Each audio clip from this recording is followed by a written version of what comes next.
Hola, mi nombre es Jonathan Ramírez Hernández, soy estudiante de la carrera en Ingeniería en Automatización en la Universidad Tecnológica de Querétaro. Soy del grupo ITA 67.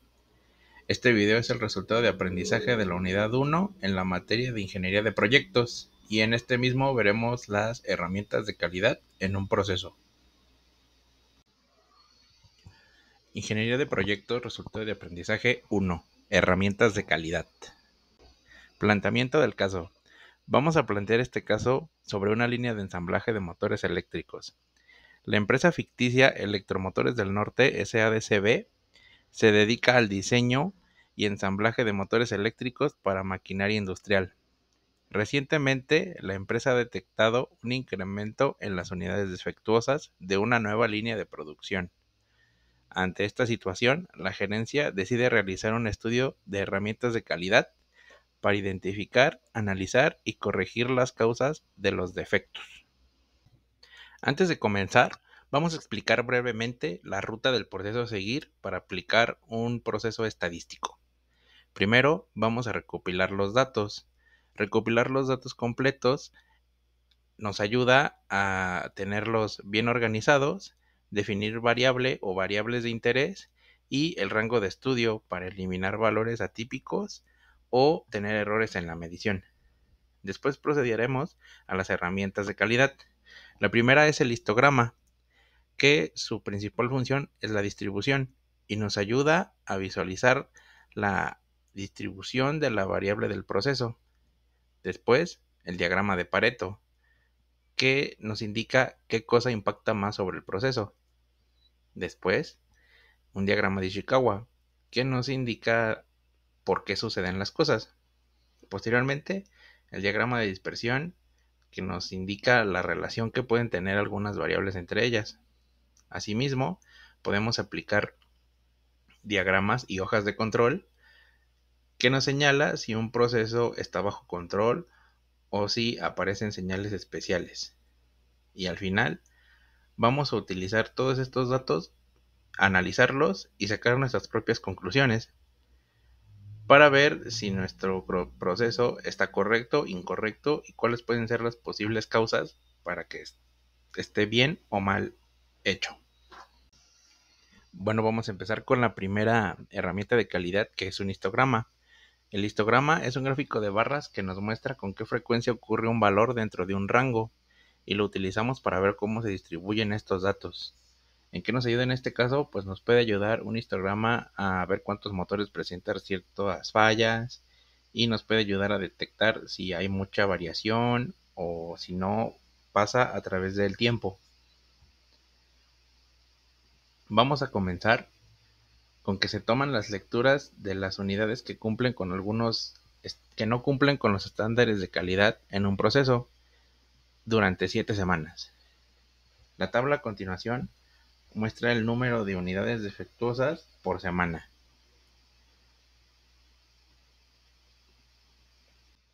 Y bueno, ya con el histograma realizado podemos concluir lo siguiente, que a lo largo de las semanas se nota que cada vez hay menos productos con fallas, lo cual parece ser una buena señal porque quiere decir que el trabajo está mejorando.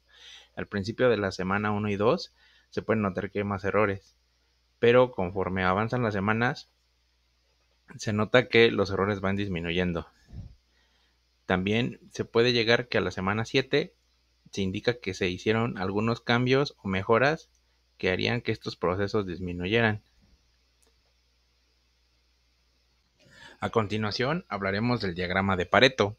El diagrama de Pareto es un gráfico que organiza las causas de un problema de mayor impacto a menor y se basa en la regla del 80-20, que quiere decir que el 80% de los problemas vienen del 20% de las causas.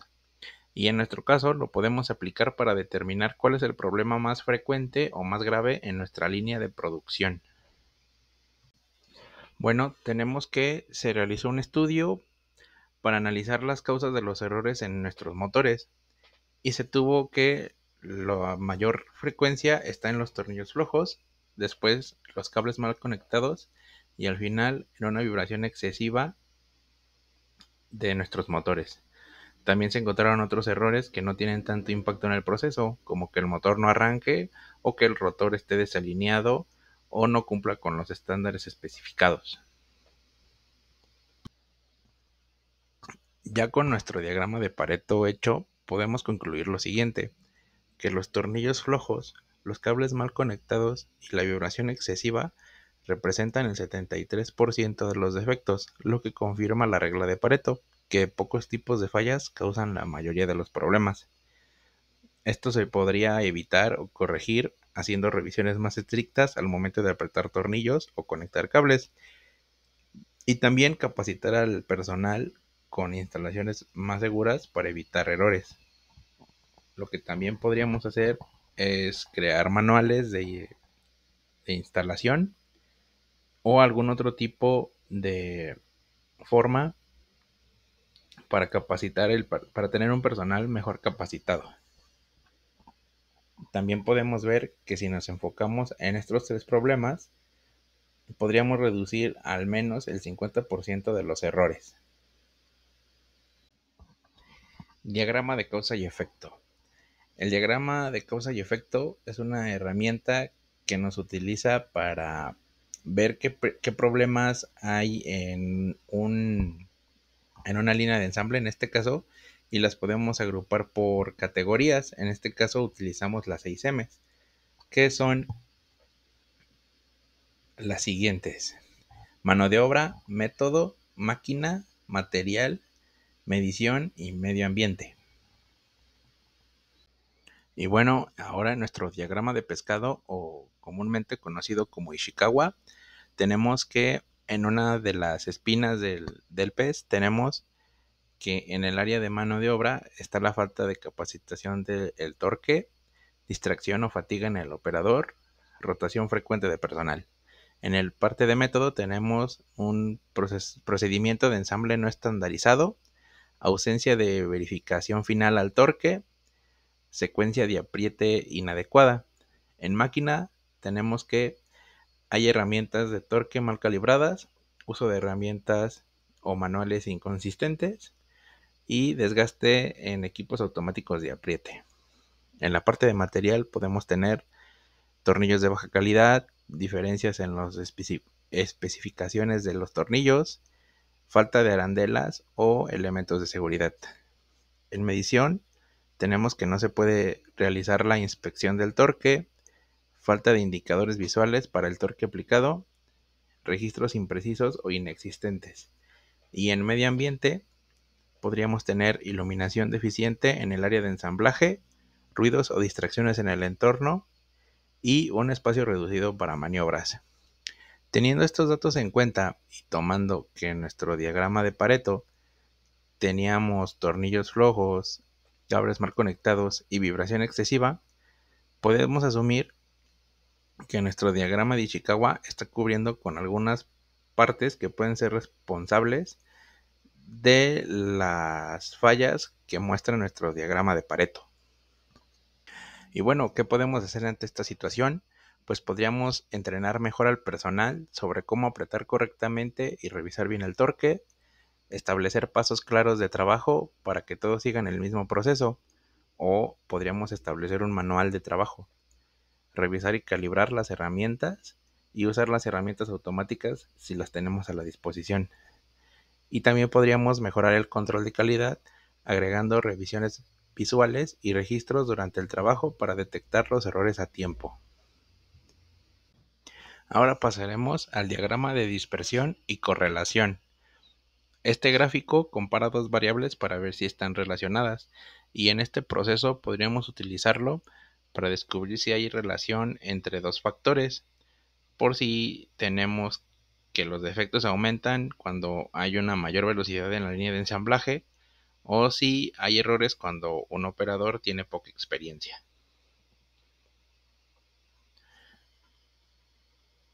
Ahora tendremos en el siguiente caso que se realizó una evaluación del proceso de ensamblaje de los motores y se encontraron los diferentes defectos durante las horas de operación.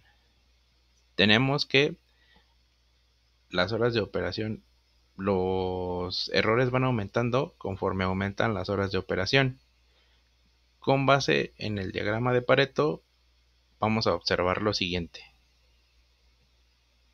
Bueno, con nuestro diagrama de dispersión, tenemos lo siguiente, que se nota que mientras más horas se trabaja, más errores aparecen, y que esto puede ser debido al cansancio del personal. También puede ser por el desgaste o sobrecalentamiento de las herramientas, o porque se le pone menos atención conforme se acerca más la hora de salida. ¿Por qué pasa esto? Pues la gente se cansa si trabaja muchas horas, los equipos se calientan y se desgastan por un uso prolongado y continuo. También puede ser que con el paso del tiempo se pierde la concentración y hay más errores. ¿Qué podemos hacer? Revisar los horarios, agregar pausas activas para que el equipo no se agote o hacer mantenimiento regular a las herramientas después de cierto tiempo de uso. Además de revisar la calidad más seguido y en especial si hay turnos largos o si hay horas extras. Ahora pasaremos a las hojas y gráficos de control.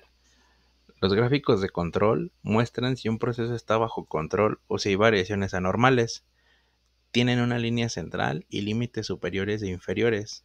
Esto nos puede decir si algún valor anómalo sobrepasa estos límites o si hay una especie de correlación sobre los datos y se mantienen en los valores deseados. ¿Cómo esto nos ayuda? Pues nos puede ayudar a detectar problemas antes de que los motores lleguen al cliente. Y bueno, aquí tenemos una hoja de control donde se sacaron las mediciones de motores.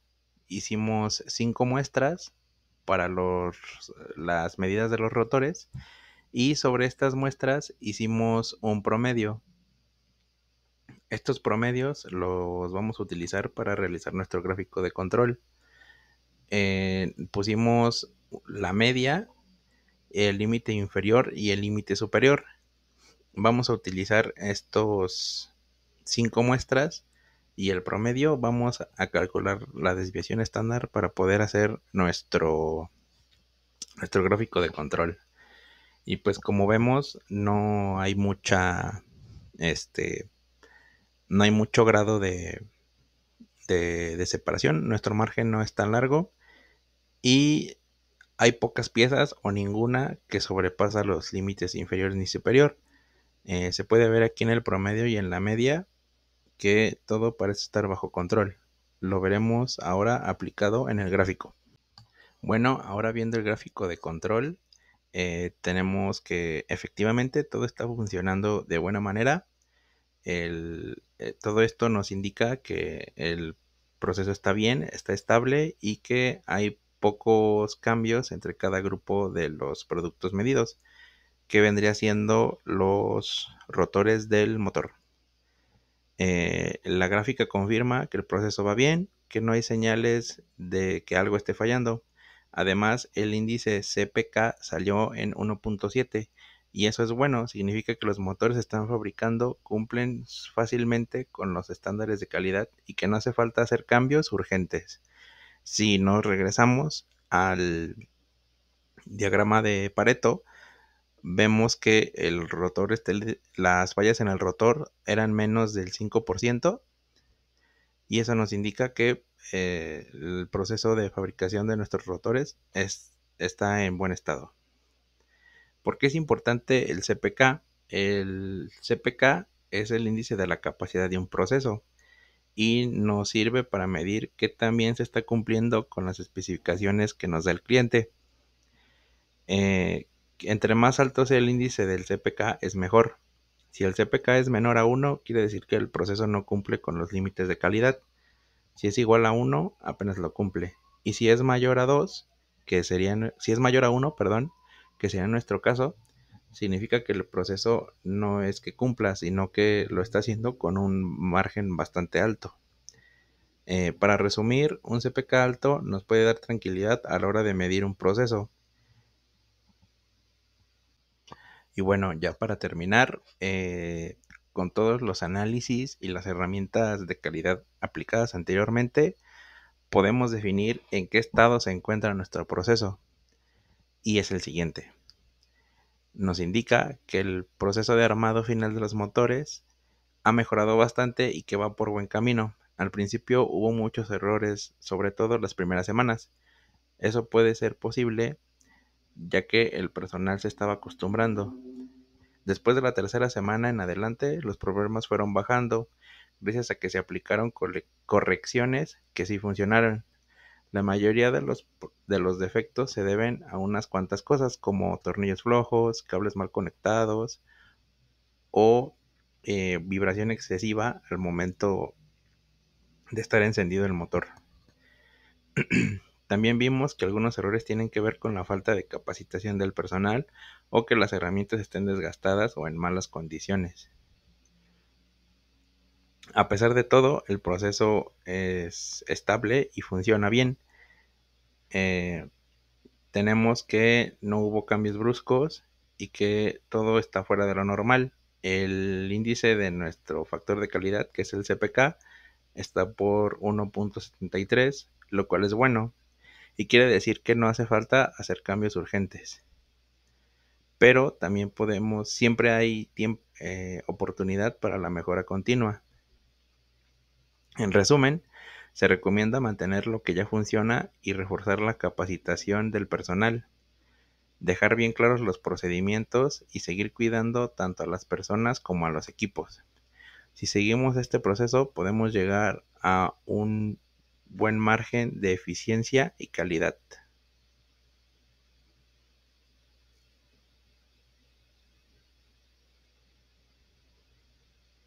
Y bueno, esto ha sido todo por el video de hoy. Es un poco burdo el resumen que se hizo sobre este proceso. Cabe aclarar que es ficticio y es con fines de aprendizaje.